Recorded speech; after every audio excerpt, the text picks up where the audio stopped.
Hello guys, आपका मेरे channel smart study में स्वागत है। आज हम शिक्षा निदेशालय की तरफ से दी जाने वाली कार्यपत्रक नंबर 26 करेंगे, जो कि क्लास 8 की है और विषय है विज्ञान।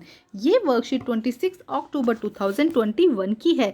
तो आइए शुरू करते हैं आज की वर्कशीट। प्रकाश। आज हम प्रकाश परावर्तन के नियम और समतल दर्पण पर बनने वाले प्रतिबिंब के बारे में जानेंगे। तो देखो क्या कहा गया, प्रकाश परावर्तन के नियम। प्रकाश परावर्तन के दो नियम हैं। पहला नियम देखो क्या कहता है, प्रकाश के दौरान आपतन कोण I और परावर्तन कोण सदैव बराबर होते हैं। तो हम पिछली वर्कशीट में आपतन कोण और परावर्तन कोण के बारे में समझे कि जैसे कि प्रकाश की कोई किरण आती है और जिस सतह पर वो गिरती है तो वहां से वो एक अभिलंब बनाती है, और यहाँ पर जो कोण होता है उसे आपतन कोण कहते हैं। यहाँ से टकरा कर विपरीत दिशा में जो किरण है वो जाती है, उसे हम परावर्तन कोण कहते हैं। इसके बारे में हम पिछली वर्कशीट में समझ चुके हैं। तो ये वैल्यू I को हम आपतन कोण और परावर्तन कोण को हम R से रिप्रेजेंट करते हैं। तो आपतन कोण और परावर्तन कोण का मान हमेशा बराबर होता है, मतलब कि I कोण और R कोण की वैल्यू हमेशा इक्वल होती है। तो ये है प्रथम नियम, पहला नियम। अब हम देखते हैं दूसरा नियम। आपतित किरण, आपतन बिंदु पर अभिलन तथा परिवर्तन किरण, ये सभी एक ही तल पर होते हैं। तो देखो सेकंड पॉइंट क्या कहता है कि ये क्या है, आपतित किरण है, ये क्या है, परिवर्तित किरण है, और ये क्या है, अभिलंब। ये तीनों क्या होते हैं, एक ही तल पर होते हैं, एक ही जगह। ऐसा नहीं होगा कि जो आपतन किरण है वो यहाँ पे है और परावर्तन जो किरण है वो यहाँ पर है और अभिलंब यहाँ पर है। ये देखो तीनों, ये क्या होगा, इनका तीनों का जो तल है जहाँ पर ये रखे गए हैं ये क्या होना चाहिए, एक ही होना चाहिए। तो ये है दूसरा नियम।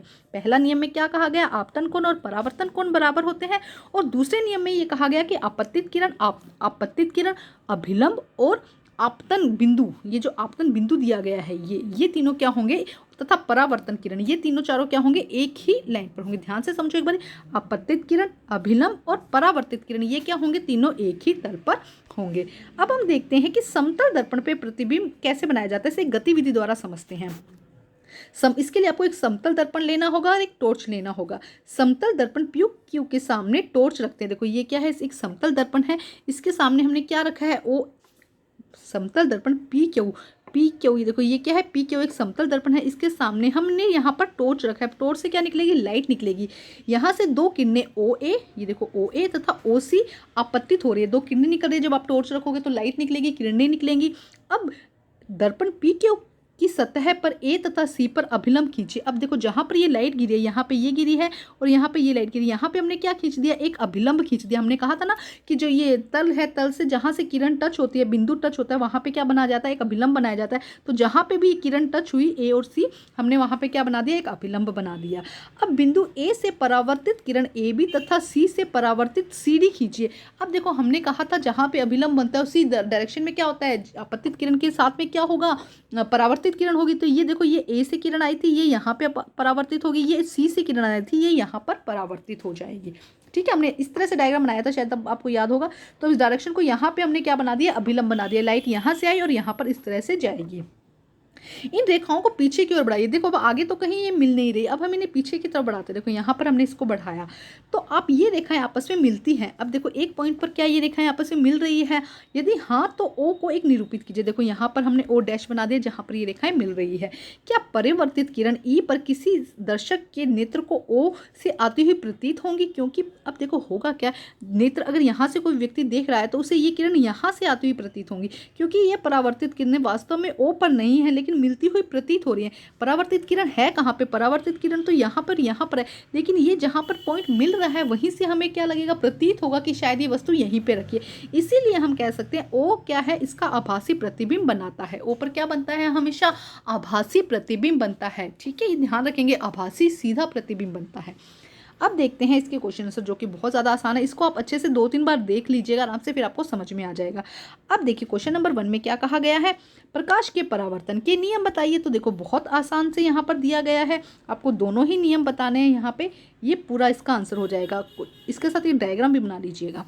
ठीक है, तो ये हो जाएगा फर्स्ट क्वेश्चन का आंसर। स्टूडेंट्स कहते हैं कि लेंथी क्वेश्चन होते हैं, बड़े क्वेश्चन होते हैं, शॉर्ट में करवाइए, लेकिन जितना ज़रूरी है उतना आंसर आपको लिखना है। तो ये हो जाएगा आंसर नंबर 1, जिसके अंदर पहला नियम और दूसरा नियम लिखेंगे। अब देखते हैं क्वेश्चन नंबर 2 को ध्यान से समझते हैं। प्रकाश परावर्तन के दौरान यदि आपतन कोण की वैल्यू, मतलब कोण I की वैल्यू कितनी है, 60 डिग्री है, तो परावर्तन कोण की वैल्यू कितनी होगी, हमें R की वैल्यू निकालनी है। तो हमें पता है एंगल I इक्वल किसके होता है, एंगल R के।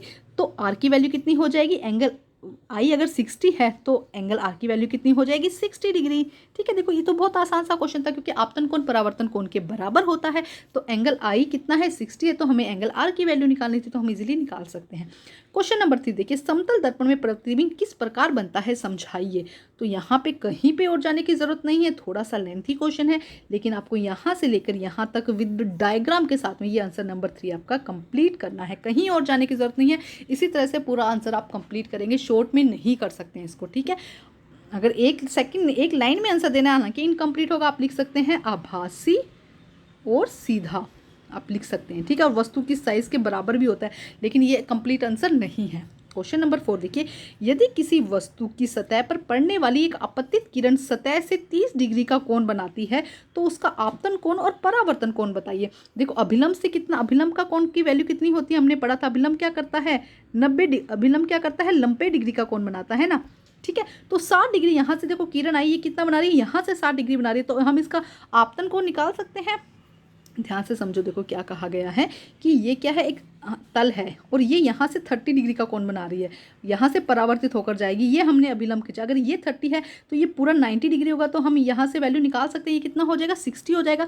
तो हम आपतन कोण की वैल्यू किस तरह से निकालेंगे, देखो हम लिखेंगे यहाँ पर आपतन कोण, आपतन कोण क्या हो जाएगा, आपतन कोण क्या हो जाएगा 90 माइनस 30, तो कितना हो जाएगा 60।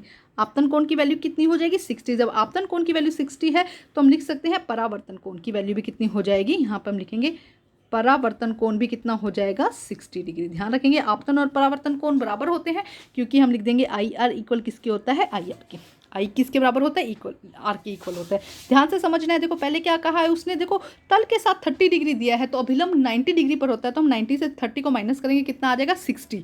तो अगर आपतन कोण 60 है तो परावर्तन कोण भी कितना हो जाएगा 60। तो ये थी हमारी आज की बहुत ही आसान सी और ईजी सी वर्कशीट को कंप्लीट करके अपने टीचर से चेक करवाइए, और प्लीज़ मेरे चैनल को लाइक कीजिए, सब्सक्राइब कीजिए और शेयर कीजिए। Thank you guys.